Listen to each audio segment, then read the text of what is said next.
नमस्कार, बहुत स्वागत है आपका। सुदर्शन मध्य प्रदेश देख रहे हैं आप और मैं हूं आपके साथ दिव्या माधवन। बुलेटिन की शुरुआत करेंगे मध्य प्रदेश की हेडलाइंस के साथ। पंचनिष्ठा से राष्ट्र निर्माण का संकल्प भाजपा की वैचारिक यात्रा में नया पड़ा। जल ही जीवन, जल ही संस्कृति। भोपाल में सदानीरा समागम का भव्य आयोजन। भोपाल में फ्लाईओवर का निरीक्षण। सुबह 7 बजे विधायक सड़क पर दिखे। अब जानेंगे खबरें विस्तार से। भोपाल के पचमढ़ी में भाजपा सांसदों और विधायकों के प्रशिक्षण वर्ग का समापन हुआ। केंद्रीय रक्षा मंत्री राजनाथ सिंह, मुख्यमंत्री डॉक्टर मोहन यादव, भाजपा प्रदेश अध्यक्ष विष्णुदत्त शर्मा और प्रदेश प्रभारी डॉक्टर महेंद्र सिंह ने वर्ग को संबोधित किया। राजनाथ सिंह ने कहा कि हम शासक नहीं, जनसेवक हैं। भाजपा की ताकत जनता का भरोसा और कार्यकर्ताओं का परिश्रम है। हमारी पार्टी की नींव विचारधारा, प्रशिक्षण और गरीब कल्याण पर टिकी है। सत्ता हमारे लिए साधन है, साध्य नहीं। मुख्यमंत्री डॉक्टर मोहन यादव ने राष्ट्र निर्माण में चरित्र और मूल्यों के विकास को जरूरी बताया। वहीं प्रदेश अध्यक्ष विष्णुदत्त शर्मा ने ऑपरेशन सिंदूर में स्वदेशी रक्षा उपकरणों की भूमिका को गर्व का विषय बताया। डॉक्टर महेंद्र सिंह ने कहा कि भाजपा की विचारधारा राष्ट्र निर्माण की श्रृंखला है। पंचनिष्ठाएं हमारे वैचारिक अधिष्ठान है। केंद्रीय नेतृत्व ने स्पष्ट किया कि पीएम मोदी के पंचप्रण ही भाजपा की कार्यसूची है और 2047 तक भारत को विकसित राष्ट्र बनाना हमारा संकल्प है। भोपाल स्थित भारत भवन में जल गंगा संवर्धन अभियान के अंतर्गत सदानीरा समागम का आयोजन होने जा रहा है। ये कार्यक्रम सिर्फ जल संरक्षण नहीं बल्कि हमारी सांस्कृतिक स्मृतियों के पुनर्जागरण का भी प्रयास है। मुख्यमंत्री डॉक्टर मोहन यादव ने 20 जून को इसका उद्घाटन करने का ऐलान किया है। आयोजन की अध्यक्षता संस्कृति राज्य मंत्री धर्मेंद्र सिंह लोधी करेंगे। वीर भारत न्याय द्वारा आयोजित इस 6 दिवसीय समागम में जल पर आधारित फिल्मों, कविताओं, नृत्य और नाटिकाओं साथ ही वैचारिक गोष्ठियों की श्रृंखला होगी। कलाकारों और विशेषज्ञों का समावेश इसे राष्ट्रीय स्तर पर विशिष्ट बना सकता है। आपको बता दें कि भारत भवन को आयोजन स्थल इसलिए भी चुना गया है क्योंकि ये झील किनारे स्थित सांस्कृतिक चेतना का भी प्रतीक स्थल है, जैसे कोई प्राचीन बावड़ी या फिर घाट जहां पर विचार और रचनात्मकता बहती है। भोपाल में विकास कार्यों की निगरानी को लेकर बीजेपी विधायक रामेश्वर शर्मा एक बार फिर से एक्शन मोड में नजर आए। सुबह 7 बजे से ही उन्होंने अधिकारियों की टीम के साथ निरीक्षण करना शुरू कर दिया। आपको बता दें कि उन्होंने संत नगर में 305 करोड़ की लागत से बन रहे एलिवेटेड फ्लाईओवर और फाटक रोड पर बन रहे आरओबी का जायजा लिया।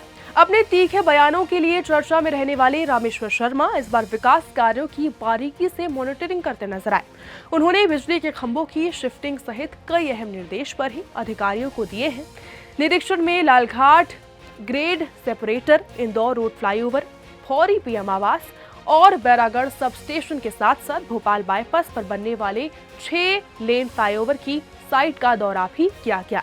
विधायक का ये दौरा प्रशासनिक सक्रियता का नया उदाहरण बना। भोपाल के कोइफिजा और शुजानाबाद थाना पुलिस ने संयुक्त कार्रवाई कर एक बड़े वाहन चोरी गिरोह का भंडाफोड़ किया है।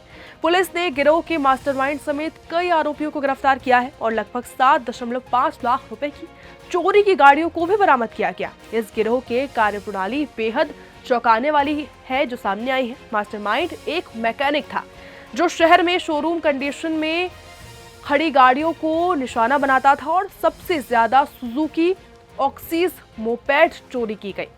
गिरोह फर्जी आरसी कार्ड बनवाकर इन वाहनों को आगे बेच देता था। जांच में सामने आया कि एक आरटीओ एजेंट भी इस अवैध नेटवर्क में शामिल था। चौंकाने वाली बात तो ये भी रही कि जब भी किसी सदस्य को कोई भी डिमांडिंग यानी बिकाऊ गाड़ी मिलती तो उससे 3000 इनाम दिया जाता। भोपाल पुलिस की सतर्कता और तकनीकी निगरानी से इस नेटवर्क की परतें खोली गई। पुलिस का कहना है कि इससे जुड़ी और भी गिरफ्तारियां हो सकती हैं।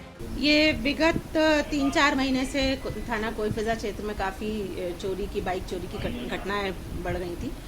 इसको हम सभी एनालाइज कर रहे थे और वरिष्ठ अधिकारी हमारे डीसीपी सर के द्वारा भी विशेष मीटिंग ली गई और सभी थाना प्रभारियों को इस संबंध में ब्रीफ किया गया।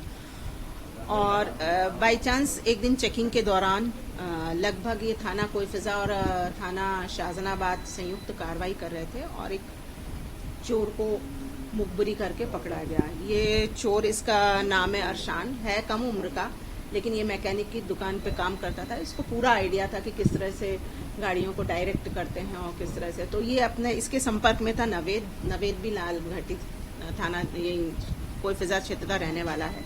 इसके संपर्क में था ये नवेद। इनको ऑन डिमांड व्हीकल्स की चॉइस बताता था और उस हिसाब से ये चोरी करके इसको नवेद को दे देता था। फिर नवेद का आगे साहिल, इमरान, सलमान, सज्जाद और हैदर, ये लोग 4-5 लोग इनसे संपर्क था।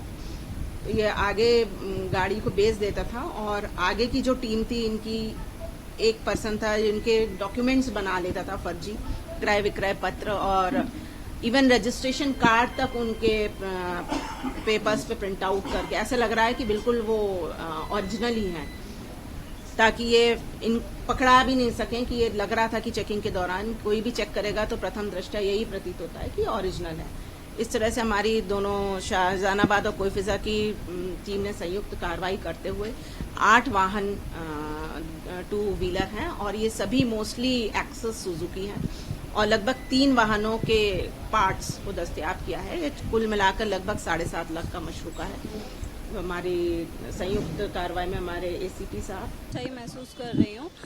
27 मई की सुबह में मेरी गाड़ी चोरी हुई थी और मुझे पूरी उम्मीद थी, जिस तरह से कोईफिजा पुलिस थाने में मैंने कंप्लेंट की थी और यहाँ के टीआई साहब शुक्ला जी और बाकी उनकी टीम लगी हुई थी, प्रयासरत थी, मुझे पूरी आशा थी कि गाड़ी मिल जाएगी। और पिछले 7 दिनों से मैंने बराबर देखा है, उन्होंने कई सारे पूरे एरिया के कैमरे ट्रैक किए और पूरी मेहनत के बाद में कल मुझे पता चला कि फाइनली गाड़ी मिल गई है। भोपाल के नीलम पार्क में एक अलग ही तस्वीर देखने को मिली है, जहां पर उच्च माध्यमिक शिक्षक भर्ती परीक्षा 2023 की वेटिंग लिस्ट में शामिल अभ्यर्थी ने अपनी नियुक्ति की मांग को लेकर विरोध प्रदर्शन किया।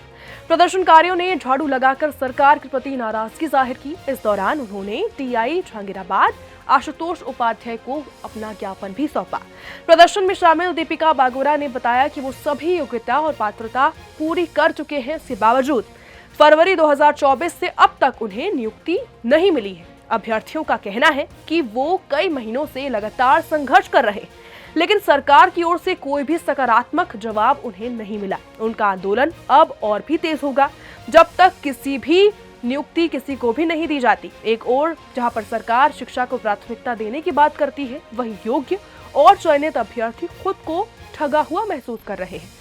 सवाल ये है कि क्या सरकार इन भविष्य के शिक्षकों की आवाज आखिर सुनेगी? और वाकई मेरे यहाँ साथी लोग हैं, कोई ग्वालियर से, कोई नीमच से, कोई रतलाम से, कोई रीवा से, बहुत इन एमपी के सारे जिलों से यहाँ लोग आए हुए हैं।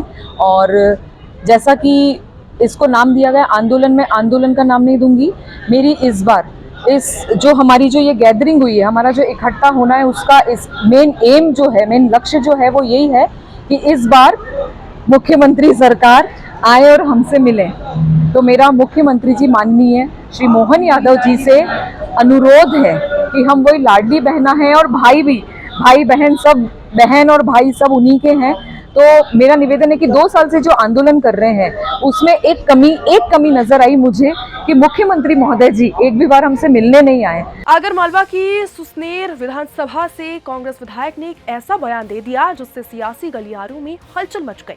दरअसल विधायक परिहार ने खुले मंच में राष्ट्रीय स्वयंसेवक संघ यानी आरएसएस की तारीफ कर डाली। उन्होंने कहा कि संघ एक अनुशासित और राष्ट्रहित में काम करने वाला संगठन है। अब इस बयान को लेकर सियासत गर्मा गई है। बीजेपी नेता डॉक्टर हितेश वाजपेयी ने मौके का फायदा उठाते हुए कांग्रेस पर निशाना साधा और कहा कि सवाल खड़ा किया कि क्या कांग्रेस अब संघ के विचारों से सहमत हो गई। साथ ही उन्होंने कांग्रेस नेता जीतू पटवारी पर भी तंज कसते हुए कहा कि क्या ये कांग्रेस का घोषित विचार परिवर्तन है। देखिए, सुसनेर के विधायक जी बहुत अच्छे से जानते हैं कि राष्ट्रीय स्वयंसेवक संघ राष्ट्रहित की बात करता है, जनता के बीच मौजूद सबसे साख वाला संगठन है और इसीलिए वे संघ का समर्थन भी करते हैं। संघ जो कहता है अपने क्षेत्र में उसको भी करने का प्रयास करते हैं और शायद इसीलिए चुनाव जीतते भी होंगे। वहीं दूसरी ओर आप जीतू पटवारी को लीजिए। जब जीतू पटवारी ने खुद कहा कि कांग्रेस गई तेल लेने, पार्टी गई तेल लेने, और तब वो चुनाव जीत गए, क्योंकि जब कांग्रेस को छोड़ के वो चुनाव लड़ते हैं तो जीत जाते हैं, लेकिन जैसे ही कांग्रेस को पकड़ के तैरने की कोशिश करते तो डूब जाते हैं। भोपाल में कांग्रेस का संगठन सृजन अभियान असल में भीतरखात और कुर्सी की होड़ बनकर रह गया है। एआईसीसी पर्यवेक्षक ने आज प्रेस को संबोधित किया, लेकिन सवालों के जवाब से ज्यादा आरोपों और अनजान संकेतों का पुलिंदा दे गए। 3 दिन की बैठक के नाम पर कांग्रेस अब भी ब्लॉक स्तर की राजनीति में उलझी हुई है। जहां पर बीजेपी बूथ से लेकर सरकार तक सक्रिय है, वहां पर कांग्रेस अब भी कौन किसका बेटा है, इसी पर लगातार चर्चा कर रही है। यशोमती ठाकुर का कहना है कि संगठन को नीचे से बनाया जाएगा, लेकिन असलियत ये है कि कांग्रेस अब तक जमीन पर नहीं उतरी है। जातिगत जनगणना को लेकर उन्होंने सीधा दावा किया है कि सरकार राहुल गांधी के दबाव में झुकी है। एक बार फिर से कांग्रेस वही पुराना डर्रा दोहरा रही है। हर सफलता का श्रेय राहुल गांधी को दिया जा रहा है, भले ही जनता ने ना उनके नेतृत्व को स्वीकारा हो और ना ही उनके बयान को। सच्चाई ये है कि कांग्रेस अभी भी आत्ममंथन की जगह दिखावे में उलझी हुई है और यही उसकी सबसे बड़ी कमजोरी है। फिलहाल के बुलेटिन में बस इतना ही। मध्य प्रदेश की तमाम खबरों के लिए देखते रहिए सुदर्शन मध्य प्रदेश। जय